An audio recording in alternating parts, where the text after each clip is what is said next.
As a gamer, do you remember what you were doing in November 2006? Were you an Xbox 360 gamer enjoying the eye-melting beauty of the Unreal 3 engine running on your system in Gears of War and the soon-to-be-released Rainbow Six Vegas? Were you a Nintendo fan hoping to find a Wii when it launched? Or perhaps you were a GameCube owner waiting for Twilight Princess to release? Were you an Xbox owner who was still in bewilderment about how quickly Microsoft dropped support for the original Xbox as you enjoyed Halo 2 matches online? Were you a PS2 owner enjoying its amazing backlog of games while in eager anticipation of the upcoming God of War 2? Or were you one of those with $500 or $600 spare dollars lying around with which to pick up the cheapest Blu-ray player on the market at the time, the PlayStation 3? I'm joking, of course. However, if you were a gamer who got their hands on a PS3 at launch, there's a good chance that unless you were a sports gamer, Resistance Fall of Man was probably the first game you bought for the system. Maybe some of you bought Call of Duty 3 instead, but you probably at least rented Resistance Fall of Man from Blockbuster or Hollywood Video at that time. Resistance wasn't Insomniac's first foray into first-person shooters, having at that time the nearly forgotten Disruptor under their belts previously. However, post-Disruptor, they were known primarily for the Spyro the Dragon and Ratchet & Clank series on the PS1 and PS2. Insomniac has since branched out into a multitude of genres, but at that time, it seemed like a huge change of pace to have that 3D platformer game company make a first-person shooter. And not just any first-person shooter,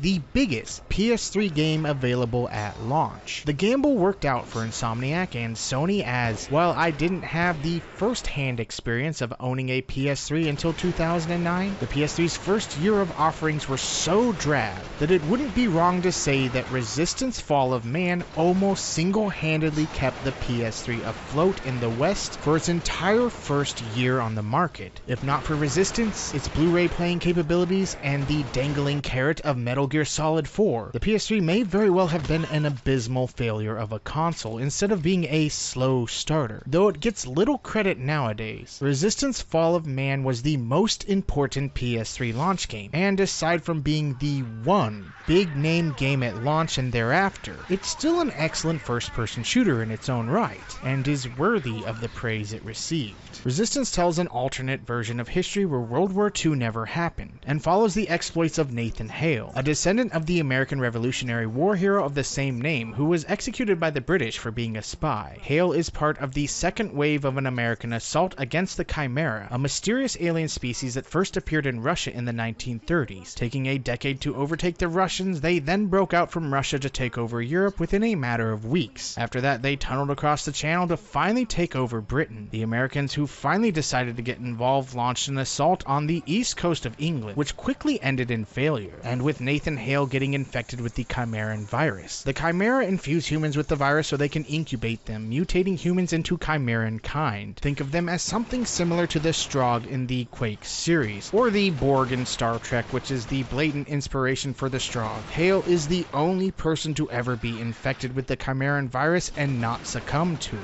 the infusion of which gives Hale the ability to quickly heal from his wounds in a health system that's similar to the health system in the original Killzone, which was a mixture of regenerating health and health packs. Resistance, being a launch game for the PS3, feels like a combination of 6th-gen shooters. There's a little Halo, a little Killzone, and maybe even a little early Call of Duty thrown in there, all mixed with a cool World War II meets 1950s era technology art direction. For example, even the assault rifle in the game is not quite an M1 Garand, but not quite an M14. It's somewhere in the middle, which feels like it fits in that era. The rest of the guns are inventive in nature, as Insomniac's work on Ratchet shines through in Resistance when it comes to alien weapons in particular, giving them secondary fire functions that do things like use a grenade launcher, shoot a tracker on an enemy for all the rest of the rounds in the mag to automatically hit the marked target, even if you're shooting from around a corner, slow down time with the sniper rifle to get a headshot, and more. While there are no disco balls in the game, Insomniac still showed off their inventive weapon design artistry in Resistance. They also borrowed the weapon wheel from Ratchet for quick, seamless weapon switching on the fly. The gunplay has a good feel to it. Guns like the shotgun feel particularly satisfying to use. The enemies, of which the game throws an impressive amount of them them at you at any given time are definitely bullet sponges that take a lot of rounds to take down. The partial health pack, partial regenerating health system means that Hale can take a decent amount of damage before succumbing to his wounds as well. Your health can definitely be drained very quickly in the game if you're not careful, but I still prefer the health system in the original Resistance over the regenerative health system in Resistance 2. The game's smooth framerate also adds fluidity to the gunfights. It seems that no matter the chaos on screen, the game stays at a smooth 30 frames per second.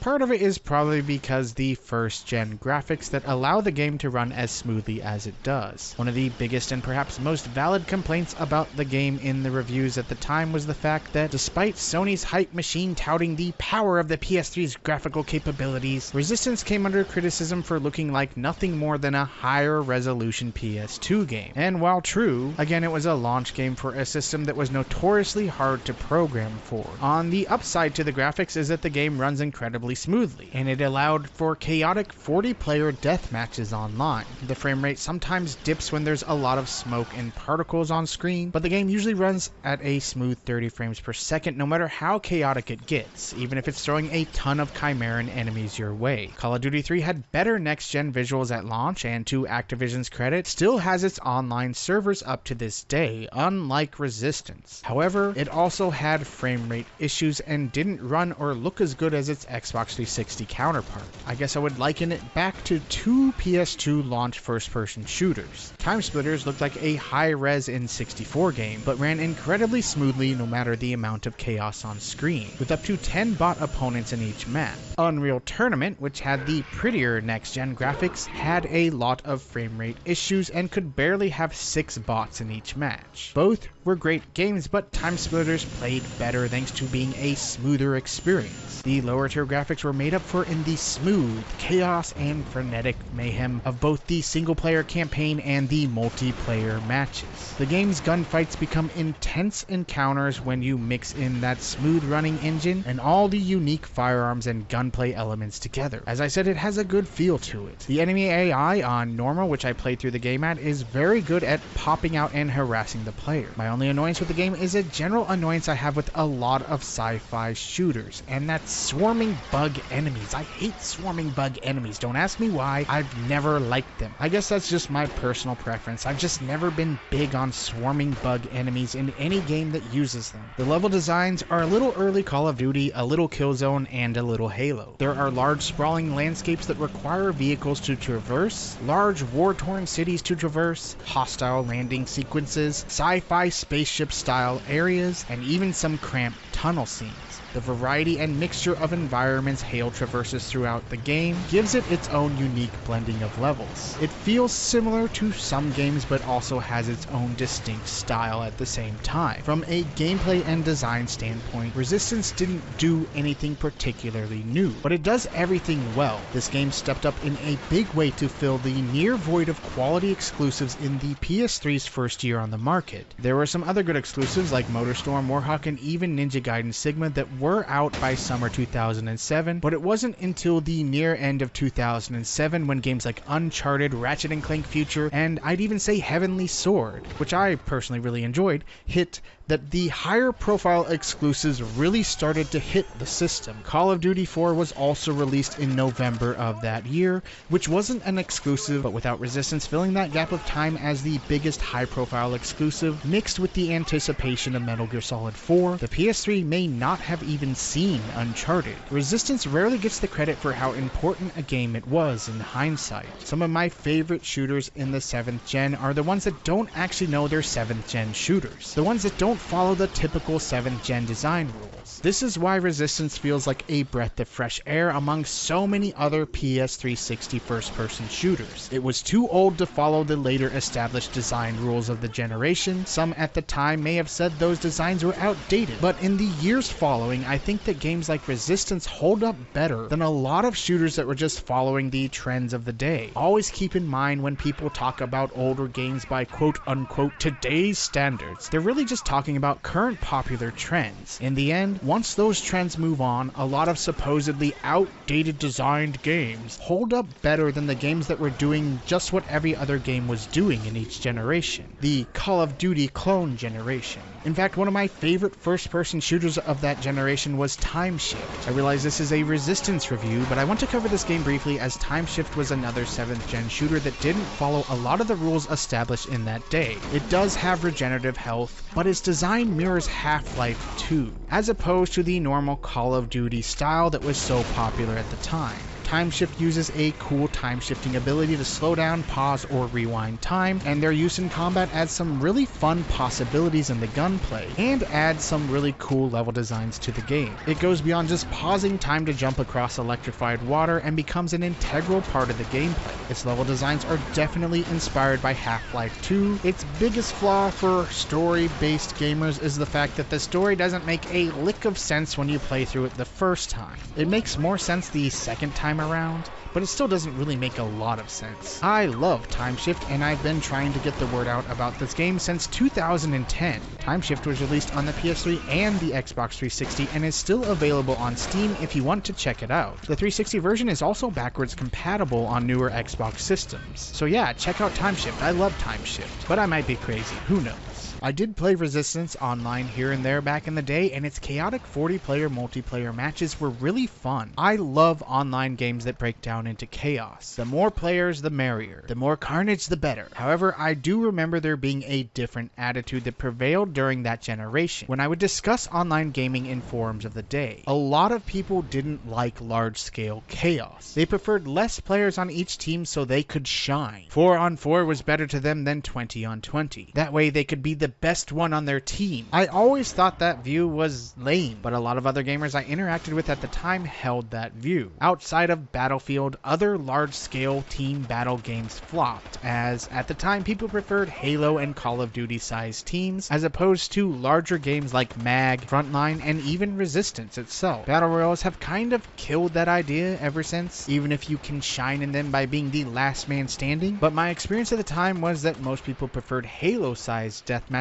as opposed to death matches with larger player counts. I still really enjoyed what I played of Resistance Online nonetheless. It would have been the biggest online game to play at launch, with Call of Duty 3 being a great secondary option. On top of the online play, the game does support 4-player split-screen local multiplayer and a 2-player co-op campaign. With the 2-player co-op campaign, I can imagine people making a lot of memories playing through this game multiple times with close friends and family. Like the fond memories I have of playing through the original Halo on the Xbox with my friends. Co-op was a main staple of Halo games, and was an excellent addition to Resistance to prolong its staying power. The co-op mode runs smoothly with a few frame rate dips here and there, but they're hardly noticeable. Overall, the co-op runs smoothly and plays well. Resistance takes about 10 to 11 hours to beat in the single player, making it, for that generation, one of the longer first-person shooter games, not including open world games of course. Add in the fact that beating the game on normal unlocks 4 new weapons to use in your next playthrough, coaxing you to play through it multiple times. The co-op mode, which gives you a reason to play through it again with a friend. 4-player split screen, and at the time hectic 40-player online modes, and Resistance was a launch game with a ton of replay value. On top of being an excellent first-person shooter game in its own right, it really does have the value of a Halo. Whether or not you like Halo more, Resistance still had a ton of content for early PS3 gamers to enjoy. This was without a doubt the best PS3 game to own at launch. It was even capable in going head-to-head in the fanboy flame wars of the day with Gears of War, which came out right before the PS3's launch. The graphics didn't hold up in the comparisons, but owning and playing both from a gameplay standpoint, it was just as valid to like one over the other. The comparison wasn't fair as they are two vastly different games, but fanboy flame wars rarely care for nuance, and even the gaming publications of the day posted Gears vs. Resistance stories for clicks and magazine sales. The biggest criticism against the game at the time, again, was the graphics. I do agree that Resistance does look like a higher res PS2 game, but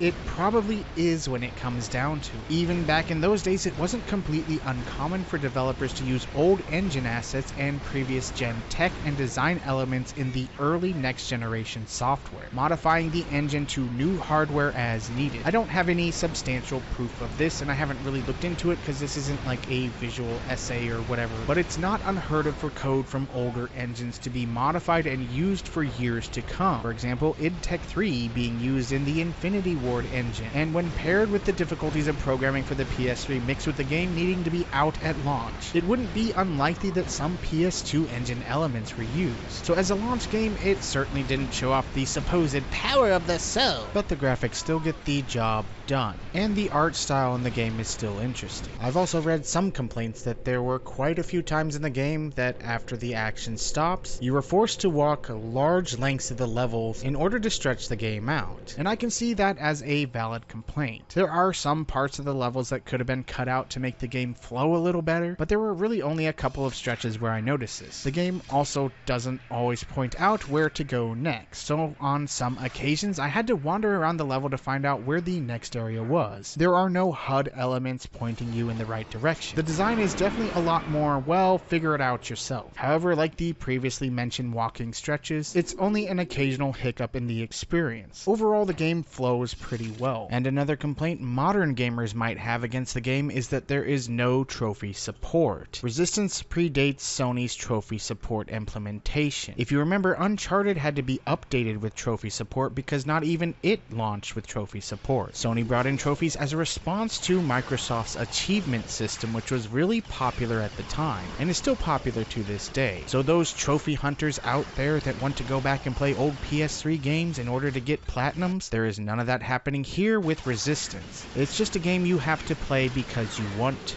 The controls feel pretty good overall. The controller inputs are completely customizable, so if you don't like the default settings, you can customize each button press on the controller. There isn't a lot of 6-axis waggling in the game, except for when certain enemies grab you and you have to waggle the controller. Other than that, the waggling is kept to a minimum. The aiming feels decent, with the left and right movement feeling a little faster in nature than the up and down. It takes a little more concentration to line up a shot perfectly when compared to the smoothness of later Call of Duty games, but it feels better here in the original Resistance than it did in Resistance 2, where the left and right movement bleed into the up and down movement, making it hard to aim straight up and down in the sequel. The control is solid, and if you're not a fan of the default setup, as I said, you can change them to the Call of Duty setup that became the standard for that generation. The only other thing that might annoy some is the lack of a sprint button in the game, but the general movement in the game feels fast and smooth as is. The orchestral music is well composed, some of it is eerie and ambient in nature, but the main title theme is the main one that stuck with me. I had to look up the rest of the soundtrack on YouTube to hear more of it, as the music is hard to hear during the chaos of the gameplay. The soundtrack is solid, if mostly forgettable in nature, outside of the title theme. There's nothing here as iconic as, say, the Killzone theme, but there's nothing bad about the entire soundtrack overall. The voice acting in the dialogue from NPCs in the game and story cutscenes is well done, as are the weapon sounds. Hale has maybe one line in the entire game, so he's mostly the strong, silent type. The human weapons sound authentic, even in the made-up rifles like the M5A2 to the shotgun and everything in between. The alien weapons likewise are well done, each with its own unique sound. You can definitely distinguish which weapon the Chimeran troops are using against you. Overall, the sound package is well done. There's really nothing to complain about. Insomniac definitely put a lot of time and effort into crafting the game's sound design.